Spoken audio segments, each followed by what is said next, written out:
Hello, and welcome to Sunlight on Suffield. I'm Sandra Janik, And I'm Annie Hornish.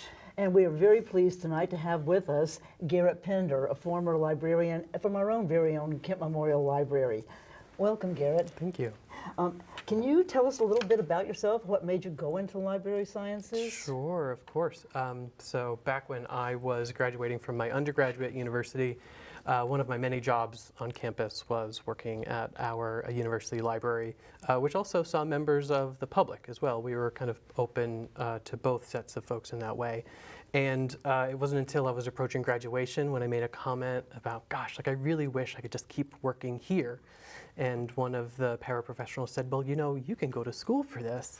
And the light bulb just went off. And it was then that I pursued my advanced degree in library science. Awesome. My first job was in a library. Yeah. I loved it, yes. Now, sort of, how did you end up at Kent Memorial, and tell us a little bit about your tenure there. Sure, yeah. Well, at the time, I was hired in 2018. At that time, I was brought on as a part-time reference librarian. That was when Kent Memorial Library was still at the temporary location down on Filer Place.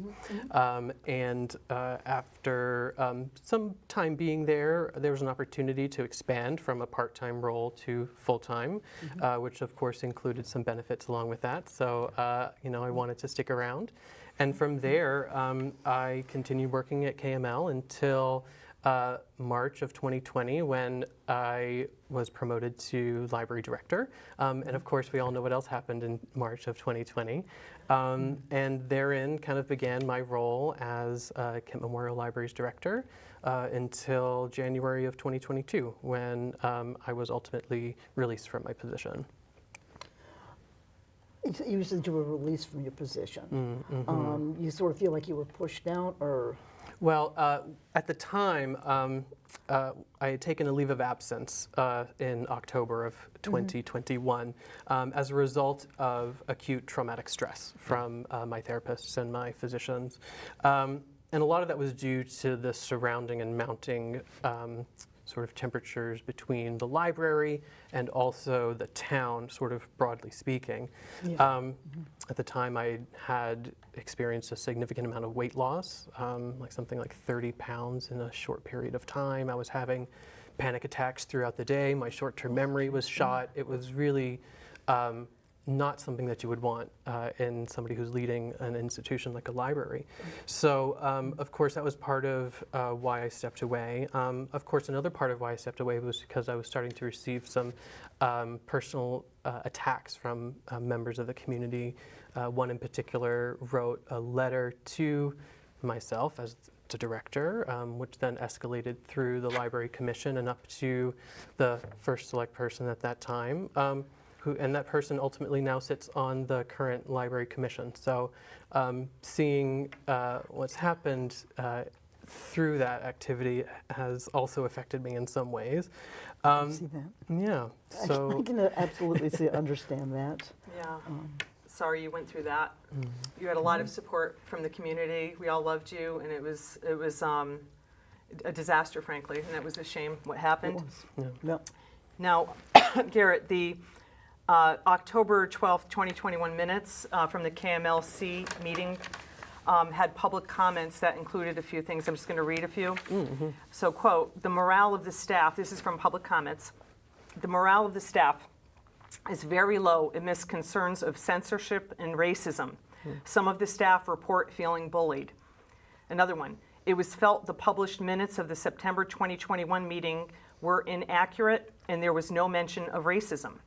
Another one, the library staff is willing to work with town officials, but do not feel the town is open to working with them.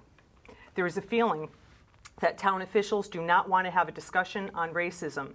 There is a need to see emails the selectmen and the town attorney have shared regarding the library. And finally, another comment, among others, quote, the town officials are not letting the staff with the expertise and degrees in running the library make decisions. So would you say these comments were an accurate representation of what was going on at KML? Certainly towards the end of my tenureship there, and October being kind of the September-October time, reaching that fever pitch, I would certainly agree that that's accurate. I had a member of my staff who, on multiple times in their short period there, felt like they were being either discriminated against or pursued through some sort of nefarious tactic because of their identity. Of course, the matters of censorship also extends well before any of that period. Even when we first moved back into the library in the center of town, we were in discussions with other offices in town regarding certain websites that we could or could not access. Many of the staff, including the former director at that time, and myself expressed concerns that in trying to search for a particular website, something quite innocuous, something like Scooby-Doo, we were hitting these walls where we could not find the searches that we knew could be there. So there have been negotiations and discussions, and we were able to reach a period of sort of everybody was amenable at that point. But after this inclusivity speaker series that I was sort of partially tasked with creating and carrying out through the town. As a result of that series, in gathering together resources to support the work that we had just done, there was this kind of hammer that seems to have come down from the town, preventing us from moving forward with publishing these resources on the library's website, which at the time was being merged with the town's website. So that's kind of where a lot of things came to a head and a lot of progress halted. Yeah, really. Yeah. Well, regarding the hiring of a new, excuse me, regarding the hiring of a new library director, it seems like Suffield is having problems finding a new director. And we've certainly lost some incredible talent like yourself. In the past, my understanding is that the KMLC, the commission, had a leadership role in hiring the librarian. And they did a great job for many, many years. In fact, in our recent charter revision vote, the last one in 2021 of November, the 13th question of the ballot would have taken authority away from the commission and given it to the first selectman. And voters rejected this. This is what our town charter reads. It read it back then, it reads it right now. Powers and duties of the Library Commission. The Library Commission shall have the following powers and duties. A, to establish policies for the operation and use of the library. And B, to employ a chief librarian who shall act as advisor to the Library Commission on policies and shall serve as its chief CEO and do hiring for the library. I'm paraphrasing that part. So now what we're seeing recently is the town is twisting word definitions to try to make it so that the words to employ means to recommend, and that's quite nonsensical. So who do you think, in your experience, holds the power, from your experience, of hiring a library director, and who hired you? Was it KMLC or the first selectman? Sure. Well, I will say that my hiring was, again, during this time that things were quite amenable.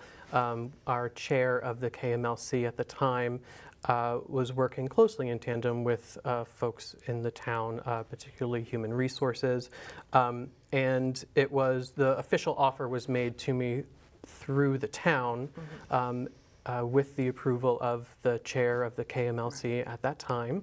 And it was noted in the March 10th, 2020 meeting, that first meeting where I was serving as director, where the KMLC was voting to support then my appointment in that role. So if you look at those minutes, you'll see, that it was very quickly supported and voted on. I think in a way to support, of course, the KMLC's authority, certainly by these bylaws. But I do think that in that period where the KMLC chair was working closely with the town, I do feel as though that that synergy sort of worked out in the favor where everybody was happy, and I'm not sure if it's carried on since then. Yeah. Did you, in your process, did you interview with the Board of Selectmen or the First Selectman? I did interview with the first selectman You at did? that time. Okay. Yes, and one of the members of the KMLC who then retired as chair and was replaced by a new chair. Okay. Yeah. Mm-hmm. Do you have any feeling as to who had the final authority to? I guess that's kind of a hard question, given yeah. that the offer came from Human Resources. I do think it may be difficult to anticipate what may have been said behind some closed doors. I do think that of the two members who, the exiting chair and the entering chair, I believe they both supported me in the work that I had done. They'd known me for years at the library. And the first select person at that time also knew of me and my work. And I think that it really must have been a unanimous decision. Again, I can't anticipate. I do remember there being some discussions of having, a certain check-in after a certain period of time, checking on goals, et cetera, making sure that we're hitting those markers. And ultimately what resulted was a situation where I found that I was reporting to two different bosses. I found that I had one set of goals that were established for me by the town through the Office of the First Selectman, and then another set of goals sort of set forward to me by the KMLC. So Now, in that way. How similar were those goals, or how easy were those goals to put together and balance and answer to two different entities? Yeah. From an on-the-ground perspective, being there, to me, it made a good amount of sense. We were at a period where, after seeing some turmoil in the libraries and wanting to sort of make amends and build bridges between the library and the town, I believe a number of folks on staff, and myself included, saw me as that sort of bridge to make amends through other town departments and try to make some progress. Right. So I think that in my spirit of being hopeful and wanting to make sure that everybody was kind of copacetic, I think that was really the main thrust that we were trying to get across, is let's see what we can all do together. And found out that we only got so far. Well, that's a wonderful and lofty assignment, if you will, especially when the two don't agree on where you're trying to get to. And also, and to the extent that they do, and are supportive. Yeah. And also, I would go back to what our town charter reads. The town charter does not give the authority to the Office of the First Selectman. Right. That was an imposition put on there. It's very clear, and I'll read that last part because I didn't. The chief librarian acts as advisor to the KMLC on policies and shall serve as its chief executive in the administration of such policies, in employment and supervision of staff, and in the provision of library service to the public. That to me is crystal clear. The fact that they tried to change it in the last charter revision, and I bet we can expect that change in the future, means they know that's what it means. And I thought here we're seeing a government overreach of the Office of the First Selectman, in my view. Yeah. To pull that thread just a little bit further, especially as it pertains to serving to help supervise other administration, and certainly the KMLC, there were multiple times through my tenure as the director when I made recommendations to the KMLC to join a variety of different library advocacy groups through the American Library Association, including United for Libraries, which is an organization specifically designed to help friends and commissions understand library administration, library boards, and really become the best advocates they can for their local communities. Unfortunately, despite my several attempts and my asks, there is one message somewhere in those minutes where it says that I make a recommendation, but I know I asked several times, and I don't unfortunately think that anybody ever took me up on those offers. That's unfortunate. It is. It's very unfortunate. Let's move on just a little bit here. Recently, or it's been a while, been a hot minute now, but in the not too distant past, our first selectman moved a book from an end cap of kindness display. This book was on tolerance. The name of the book is What Are Your Words? And quite a few people in town were very upset. In fact, there was a large group who put together a book club with a Zoom link and brought the author in. And we had a absolutely beautiful discussion. Yep. And frankly, that was just one of the discussions that I know of that have been hosted in the library for different things. I mean, I personally hosted co-hosted a graphic novel book club that looked at values of, values that I feel were, appropriate for all of the community. Yeah. And so I mean, it's happened, they've happened there. But at any rate, let me get back to what I was. This book was, what are your words? It got moved, it didn't get removed from the library, it got moved off of the end cap to someplace else. And there was another book, Some Girls Bind, which took a lot of heat and I believe ultimately got moved as well. Do you have an opinion on these types of books and the types of actions that we've seen in Suffield? Yeah, so I'm glad that this has come up because it really is an instance of history repeating itself over and over. Very early on in my library career, when I was operating as a young adult librarian, my library at the time had been in the news because of a particular children's book that had received quite a bit of negative press. This book was Tintin in the Congo. Now, if anybody's familiar with this children's title, it has some panels in its sort of comic nature that we today would find somewhat objectionable because of the progress that we've made. So there was quite an outcry in removing this from public view because this is sort of demonstrating and perhaps supporting these sort of racial ideals. And I remember the library director at the time, a wonderful mentor, I'm still directing that library, said that if the library does nothing else, we protect everyone's constitutional right to read anything he or she wants. And our mission does not include censorship. There were many discussions held by the members of the public and members of the library board to move this book, to take it off of the main shelves, but to put it behind a desk. But ultimately, you're just changing the access point. But at no point should there be any censorship of that material. I think that there's a paradox of tolerance, really, where we have to be inclusive of those who are intolerant, but also that intolerance ultimately kind of wins out over the tolerance in many instances. Yeah, I know I personally would support any book being on display. I mean, just because I don't happen to agree with it doesn't mean anything. It's a book, it's knowledge. If I choose to read it and embrace what's in it, that's fine. If nothing else, I'll learn something from it. Right. And if I choose to walk on by, that's fine too. But my feelings about the book should not put the book in jeopardy for anyone else or deny anyone else that access. Right.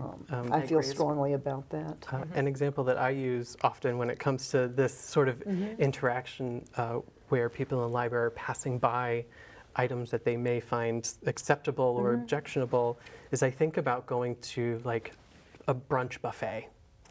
And I'm walking by the tables of, eggs and potatoes, and suddenly I get to the ham carving station. And if I'm someone who doesn't eat ham or finds that objectionable, I am just going to walk on by to then gather anything else that I want. I'm not going to tackle this this butcher to the ground because he's carving up some pork to serve, and I'm certainly not going to stop anybody else from wanting to do that as well. So I think that can be very easily applied to anything in the library.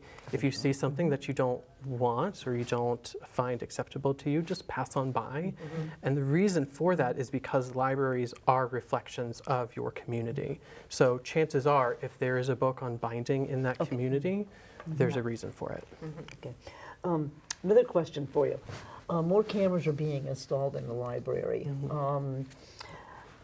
So they were, as I understand it, a grant is paying for them. And there's some confusion within the Library Commission itself as to who's paying for them.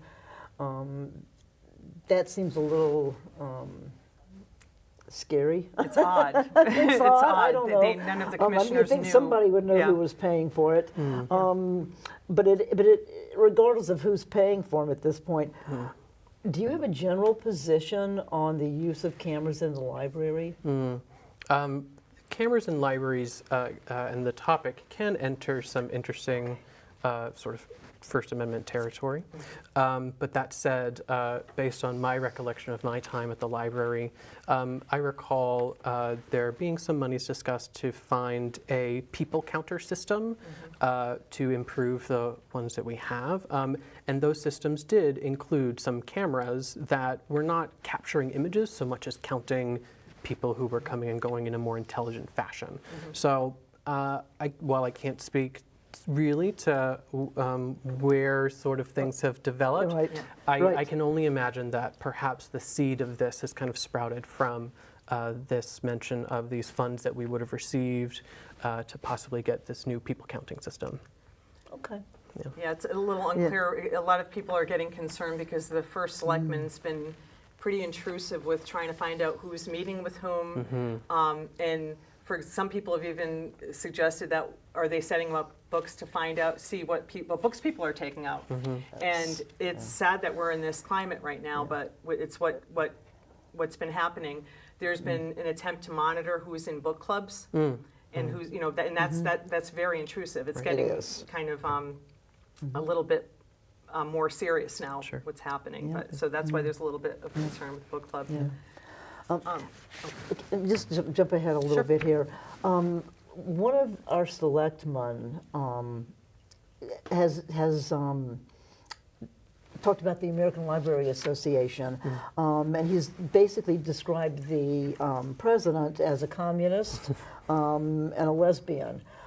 Somehow suggesting, I'm not sure what part of that, but somehow suggesting she has an agenda. Now I know if I'm not mistaken, they serve a limited term, and she happened to be the current librarian.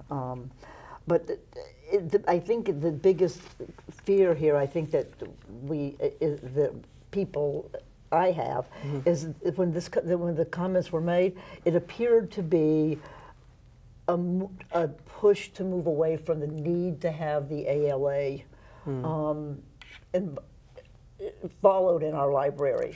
Like it wasn't necessary, and it wasn't important for even for the director of our library to have a master's of library sciences, and to have in regard for the ALA. Do you have any remarks surrounding that? It's kind of a loaded question, I know. No, but there's been a discussion of the value of a library science degree for quite some time, even in folks who are working as paraprofessionals in libraries. Many of the operations day to day of the library may not require a specific library degree, like checking in and out of a book, for example, or getting them reshelved.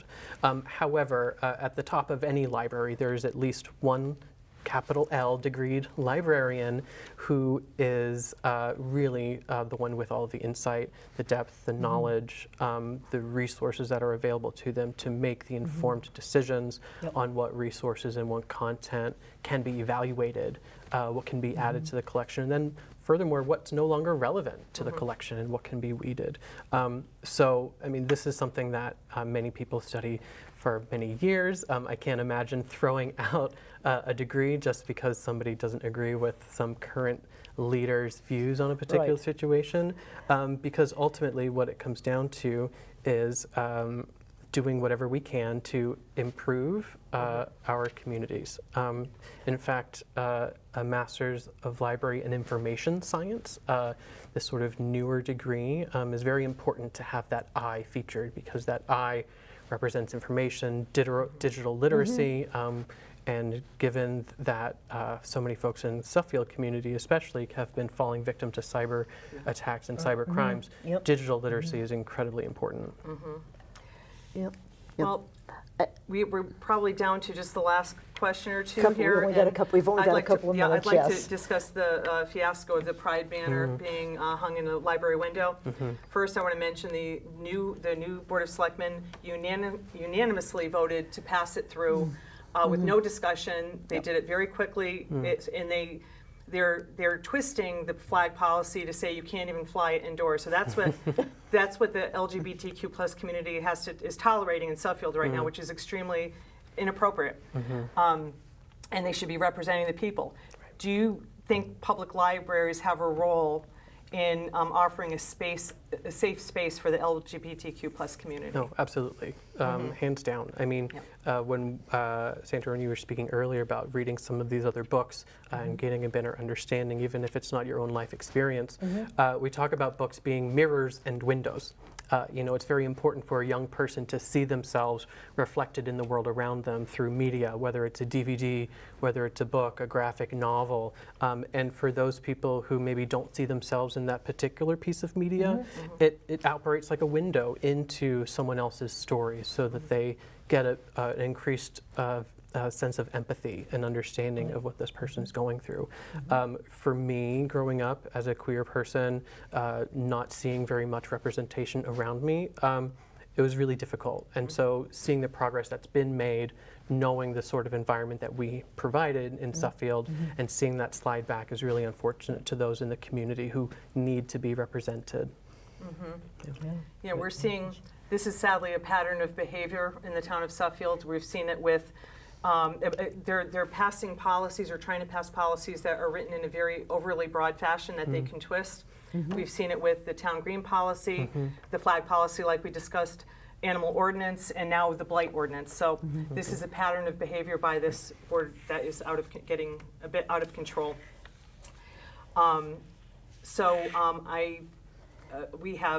We have 1 minute left. So are there any final words you would like to say, Garrett?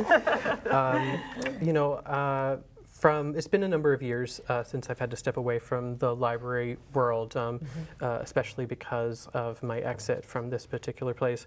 And I think it really speaks volumes about the Suffield community to embrace someone who has attacked and run one of their leaders out of town. Yes, absolutely. We support you, and many people in our community, I can tell you, are 100% behind you. Thank you. So we actually are out of time. We are. So thank you for your responses, and thank you for all the information you've provided and for being on our show. Yep. And please, everyone, we will be catch us on Sunlight on Suffield. We will be putting up a list of resources for more information on this subject. Thank you very much for joining us, and we will see you next time.